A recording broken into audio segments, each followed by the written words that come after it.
Saudara, ada kiai, ada gus ngomong serius banget, awas hati-hati, Mbak Alwi datang ke Indonesia ini mau menjajah, mereka mau menjajah kita. Sedih saudara. Assalamualaikum warahmatullahi wabarakatuh. Belakangan ini, Habib Rizik Syihab menyampaikan kekecewaannya secara terbuka.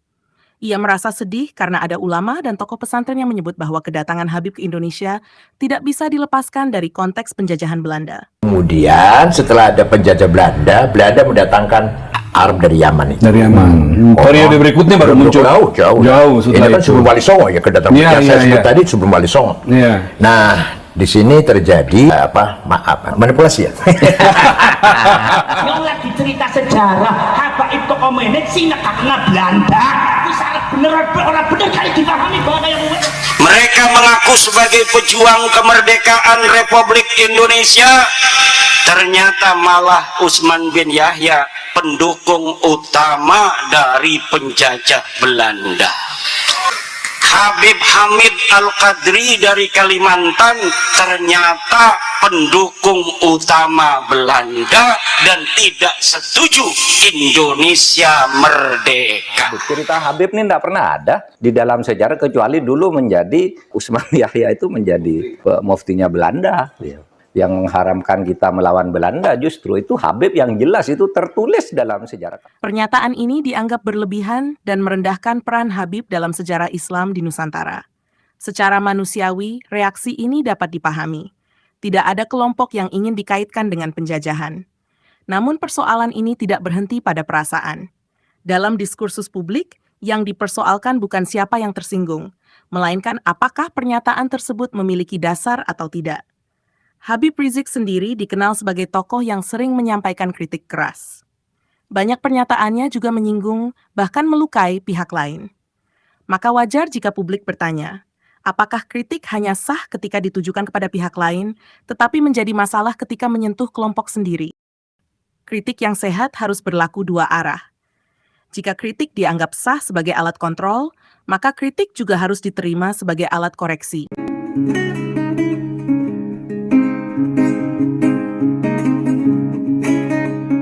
Saudara, ada kiai, ada gus ngomong serius banget, awas hati-hati, Mbak Alwi datang ke Indonesia ini mau menjajah, mereka mau menjajah kita.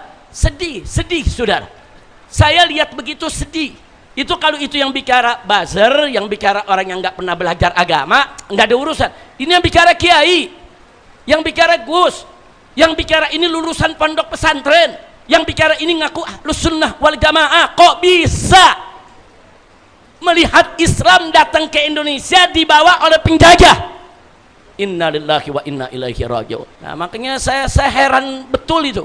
Kok ada seorang yang dianggap dirinya gus, bahkan ada kiai haji pimpinan salah satu wilayah dari organisasi Islam besar di Indonesia, di wilayah Jawa Tengah, di Semarang, berceramah, saudara, mengatakan bahwa Indonesia dijajah sama Arab, dijajah sama Habaib, dijajah sama Mbak Alwi. Di mana otaknya?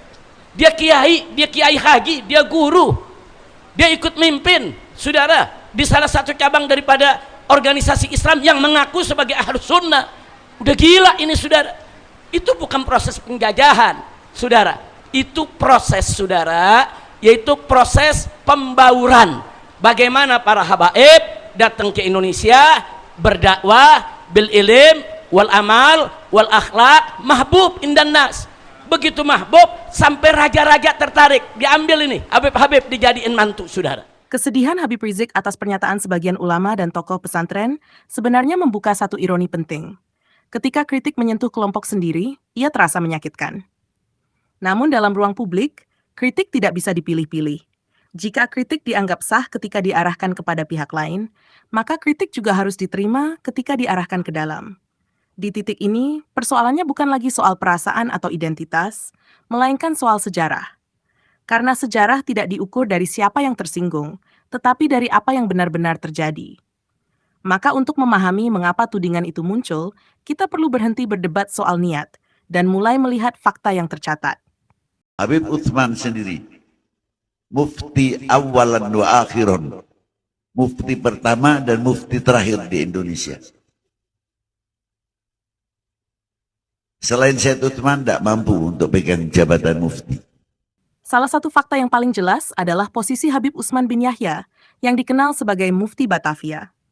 Ia bukan sekadar ulama biasa yang hidup di bawah penjajahan, tetapi diangkat secara resmi oleh pemerintah kolonial Belanda dan menjadi bagian dari struktur keagamaan yang mereka akui.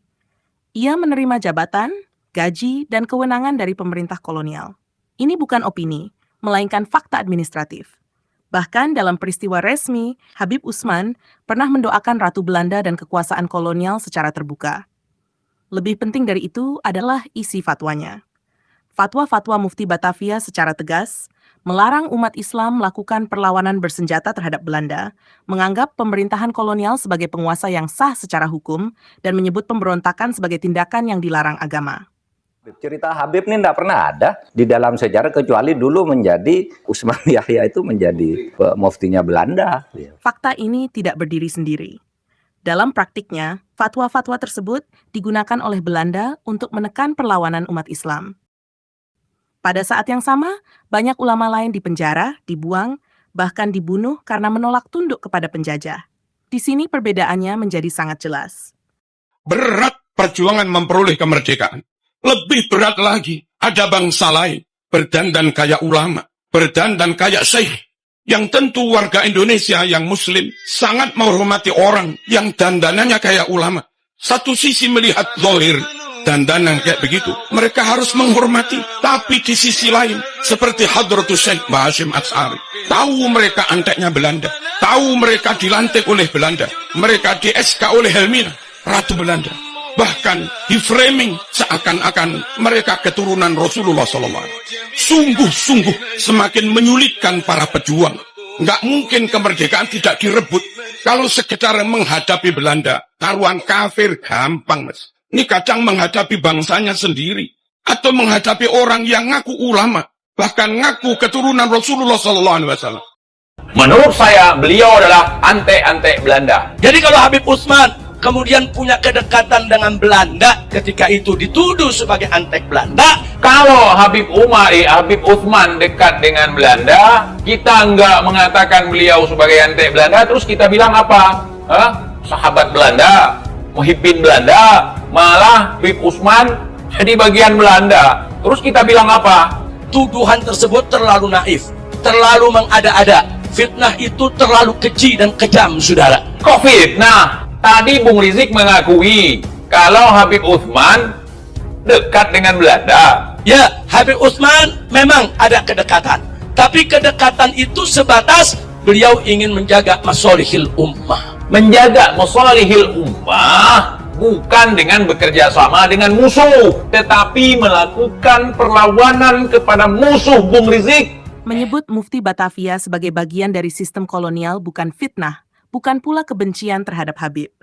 Itu adalah kesimpulan logis dari posisinya yang resmi di bawah Belanda, fatwa-fatwanya yang menguntungkan penjajah, dan dampak nyata fatwa tersebut terhadap perlawanan rakyat.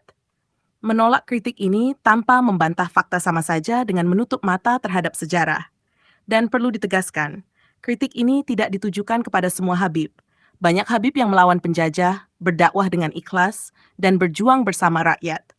Mereka layak dihormati, namun mengakui jasa sebagian tokoh tidak menghapus peran bermasalah tokoh lain. Setiap tokoh dinilai dari sikap dan dampaknya sendiri. Fakta menunjukkan bahwa memang ada tokoh Habib yang berada di dalam sistem kolonial dan memberi legitimasi keagamaan kepada penjajah. Mengakui fakta ini tidak merendahkan Islam, tidak menghina Habib, dan tidak membela penjajah. Justru sebaliknya, ini adalah upaya menjaga agar umat tidak hidup dalam cerita yang disederhanakan dan dipoles. Karena sejarah yang jujur mungkin tidak nyaman, tetapi kebohongan yang dibungkus kehormatan jauh lebih berbahaya. Wassalamualaikum warahmatullahi wabarakatuh.